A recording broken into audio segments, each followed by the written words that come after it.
So guys, sana maintindihan nyo ikikwento ko sa inyo sa personal to. Oo, sabi nila sa akin wala ako pinag-aralan. Oo, inaamin ko naman yun. Tinatawanan lang ako at masakit din dito sa akin. Sana mayroon tao panunanawa ba sa akin na ganito, wala ako pinag-aralan. Hindi naman dapat kahit wala naman tayo pinag-aralan, dapat hindi tayo hinuhusgahan ng kasikapang isang tao. Sakit talaga. Okay lang sa akin, oo, wala ako pinag-aralan.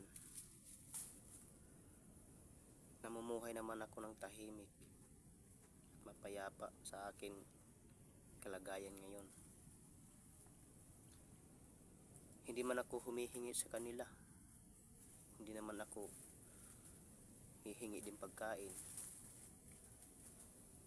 Nagtsatsaga po ako para mabuhay lang ako. Portat mayroon sila pinag-aralan, dapat makaintindi din sila nga wala din tayo pinag-aralan. Oo, inaamin ko yun. Sinabi ko sa kanila, sige, tumawa lang kayo. Ginawa ko lang dito sa sa YouTube ko at TikTok. Baka mayroon isang tao na mas makakaintindi din at malambot ng isipan at puso.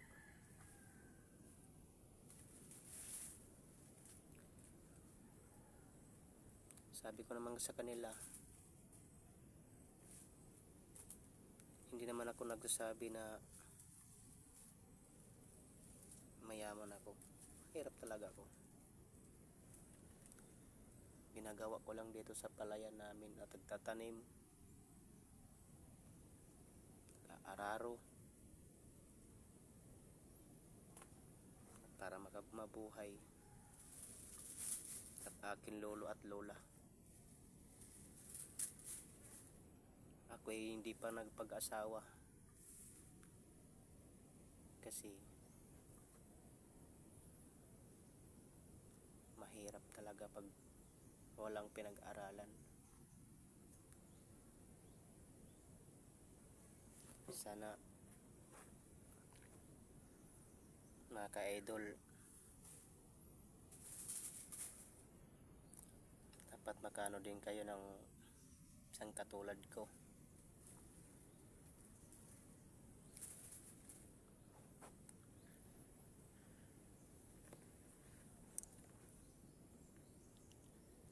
Gusto ko nag-aral ako, pero wala talaga. Hirap talaga. Hindi kasi ako pinagpag-aral ng mga magulang ko. Pag-aral nga ako, pinagpag-aral ako hanggang lang umaga. Tapos papasok naman akong muli. Hindi na ako pinapayagan ng mga magulang ko kasi sorry muna mga ka-idol kasi nagtagal ako kasi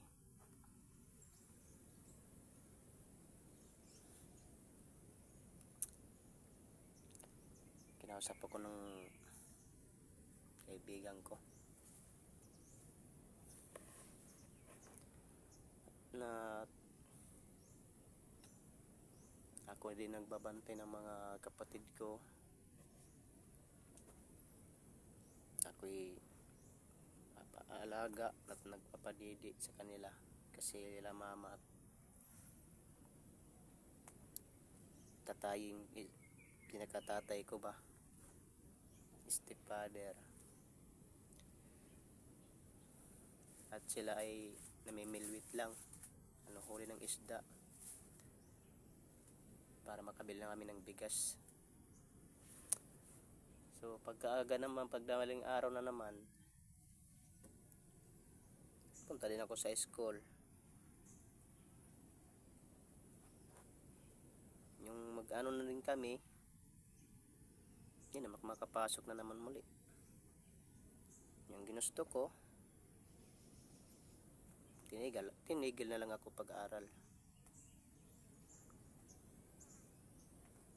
Kaya sabi ko sa kanila, mama ko, ako gusto ko mag-aral lang, magtapos ako.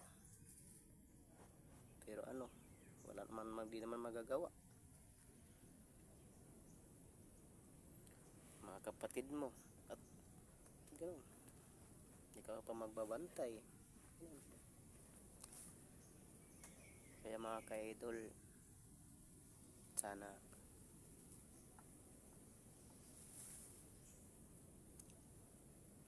makapanunawa kayo sa akin.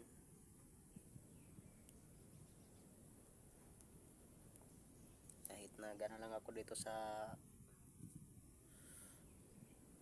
sa YouTube, sa TikTok, akin na lang to, pasaya na lang sa akin tong pusot damdamin. Masaya na ako nun na sa TikTok marami nakapanood din sa akin, saka sa YouTube. Minsan pumupunta ko sa laot, video lang ko doon. Pero ngayon mga ka-idol, nandito ko din sa palayan namin, idol. Dito po ako, nagbibilad ako ng palay ng inani namin, yung aming ginapas.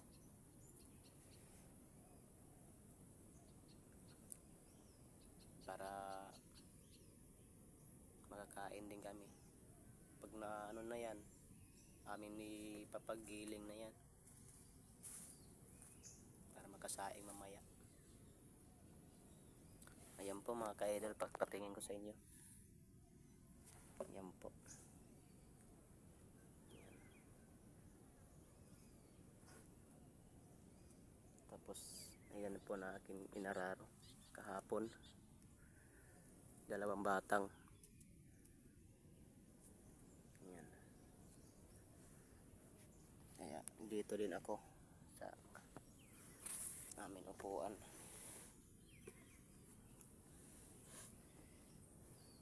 Nakakalungkot, no? Tao ni walang impertikto. Pero okay lang sa akin kahit wala akong pinag-aralan.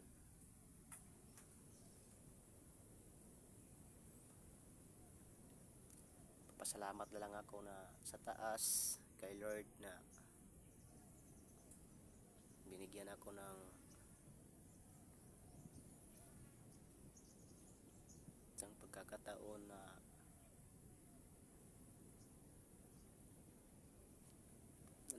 din ako na tawag nun, nasakit na, nagkaroon ako ng sakit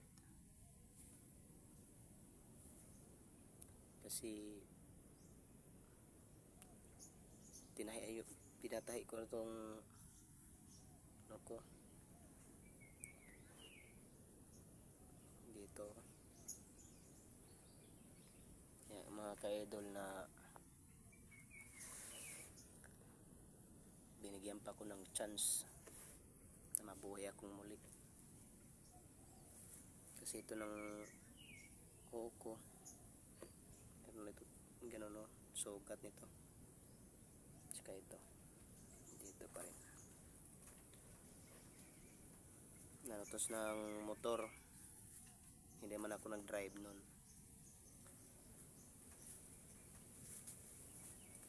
dalawang araw ako napunta sa ano, dalawang araw ko napunta sa hospital.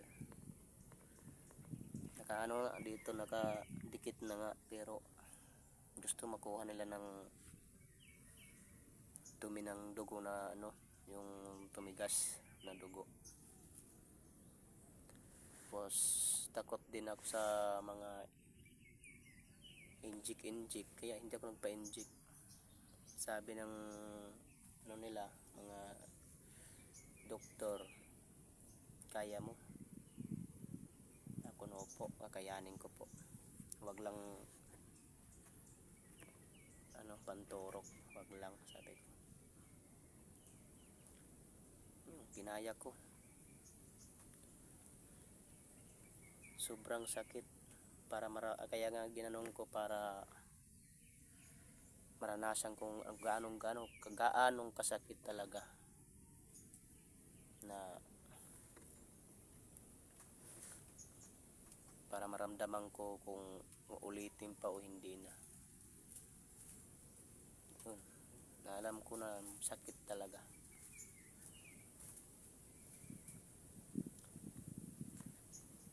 Marami nang naranas ko, mga guys, ka-idol. Nagka-jowa ko, pinarahan lang ako.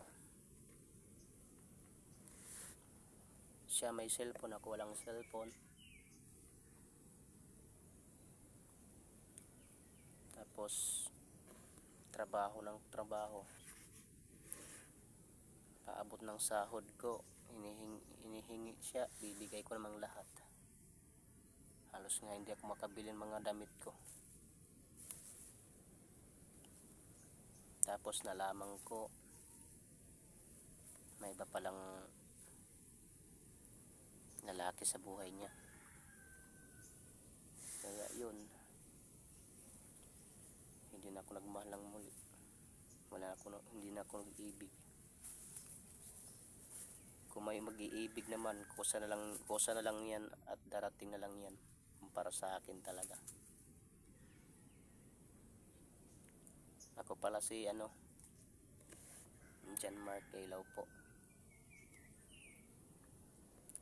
Sana mga ka-idol, nagustuhan yung kwento ko to. Follow na lang po kayo. Follow na lang po, follow. Tsaka sa TikTok din. Idol Janjan 87731 sa TikTok. Sa YouTube, John Mark Ilaw po. Tsaka